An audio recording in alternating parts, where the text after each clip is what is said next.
þessari viku hófst átakið Brjótum hefðir, bætum þjónustu. Þetta í annað skipti sem að Landspítalinn tekur þátt í þessu átaki.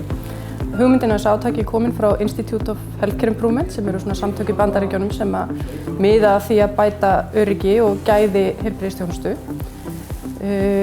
Og við erum að taka þátt í annað skipti eins og ég segi. Í fyrra þá komu 180 hugmyndir í gegnum þetta átak og þessar hugmyndir höfum við nýtt til ýmiss konar umbóta í þjónustunni okkar. Meðal annars fóru 30 hugmyndir beint inn í samskiptasáttmálann og voru notaðar við gerð hans. Það voru fjölmargar hugmyndir sem snéru líka að starfsmannafatnaði og þær fóru til vinnuhóps sem að vinna að endurbótum á starfsmannafatnaði.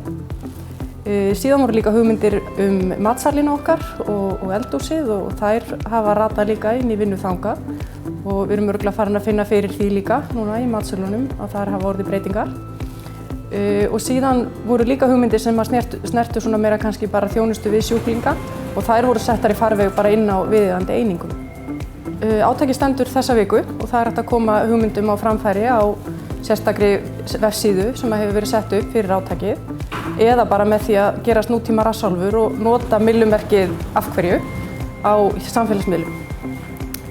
Og ég vil bara hvetja alla til þess að koma hugmyndum sínum á framfæri af því að með því að koma hugmynd á framfæri þá getur maður líka komið inn í framkvæmd og breytingar þær byrja hjá okkur sjálfum.